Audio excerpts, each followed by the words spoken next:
అన్ని వర్గాల వారు భాగస్వామ్యులై అందరి చేత పూజలందుకునే దేవతలే గ్రామ దేవతలని మహోపాధ్యాయ శాస్త్రనిధి రాష్ట్రపతి పురస్కార గ్రహీత విశ్వనాథ గోపాలకృష్ణ శాస్త్రి అన్నారు. కొన్ని దేవాలయాల్లో కొన్ని కులాల వారే పూజలు చేస్తారని, గ్రామ దేవత ఉత్సవాల విషయంలో అందరూ పాలు పంచుకుంటారని ఆయన అన్నారు.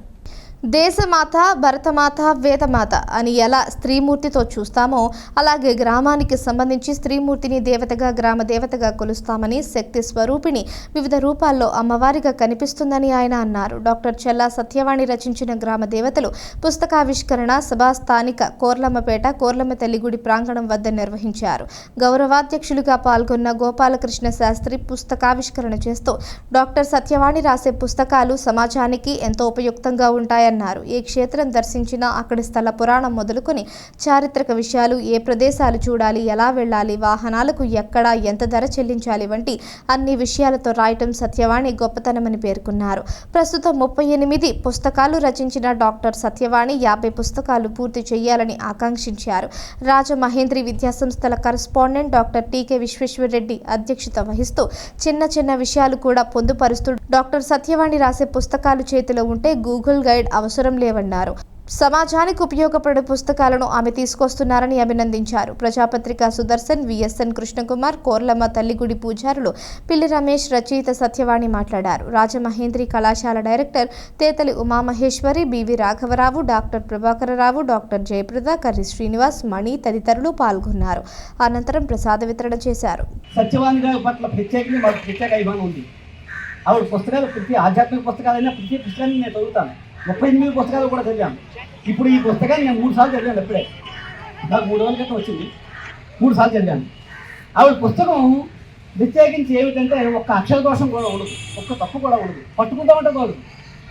అది ఒకటి ప్రత్యేకత. అది చదివించే తత్వం ఉంటుంది. అంతేకాకుండా ప్రవాహ వేగం. ఇది 80 పేజీల పుస్తకం. మనం మొదలు పెడితే చివరిదాకా వదిలిపెట్టాం. చూసుకోవాలి, ఇంకా టైం ఉంటే ఒక 5 నిమిషాలు ఆపి పని ఆపు చేసుకుని చదివేస్తాం. ఈ ప్రవాహ వేగమే రచయితకి గొప్పతనం. పుస్తకం గ్రామదేవ తెలుగులో దాదాపు 100 పుస్తకాలు ఉన్నాయి. చాలా పుస్తకాలు 100 పుస్తకాలు ఉన్నాయి. చిత్రం ఏంటంటే ప్రతి రచయిత ఆ ముందు విశేషాన్ని తగిలించలేదు. అంటే మహాశక్తి స్వరూపుని గ్రామదేవతని కానీ ఏదో విశేషం తగిలించకుండా ఉత్తి గ్రామదేవతలు అని పేరుతో వేశారు పుస్తకాలు అంతా. చాలామంది ఇది మన రాజ్యం నుంచి కూడా వచ్చాయి. ముందే సత్యనారాయణ వేసాడు, చాలామంది వేస్తారు గ్రామదేవతల పుస్తకాలు. ఒక్కొక్క గ్రామదేవతకి ఒక్కొక్క రకమైన ఆచార వ్యవహారాల్లో మార్పులు ఇస్తుంది. సరే, పల్లెటూరు వాతావరణం నేను పల్లెటూరులో పుట్టి తిరగలేదు కనుక నాకు తెలియదు. మా కృష్ణకుమార్ గారు పల్లెటూరు వాతావరణాలు అన్నీ చెప్పారు. ఇప్పుడు వాళ్ళు అదే అలవాటు నగరాల్లో దొరకడం కష్టం. నగరానికి మనకి మెట్రోపాలిటన్ సిటీస్లోకి వెళితే ఇది కూడా దొరకడం కష్టం. ఇక్కడ జాతర చేసినట్టుగా ఏ బొంబాయిలోనూ కలకత్తాలోనూ జాతర చేయకుంటే అది అవడం కష్టం. అంటే దేశాచారాన్ని బట్టి అక్కడ ఎంతవరకు వీలవుతుందో, ఏ రకమైనటువంటి సదుపాయాలు ఉంటాయో దాన్ని అనుసరించి మనిషి దేవుడి మీద నమ్మకం, దేవుడిని మనం పూజించాలి, దానివల్ల మనం బాగుండాలి, అందరూ బాగుండాలి, అందరిలోనూ ఐకమత్యం ఉండాలి అనే భావంతో ఈ దేవాలయ వ్యవస్థ గ్రామ దేవతలతో పాటు ఉంది. ఇది ఆలయాల ప్రత్యక్ష దర్శిని అని పేరు పెట్టారు హెడ్డింగ్. ఆలయాల ప్రత్యక్ష దర్శిని అంటే అదొక మనకు కళ్ళని చూపిస్తారు. అంటే నేను గ్రామం ఆ గ్రంథం ఆవిష్కరించినప్పుడు కూడా టైటిల్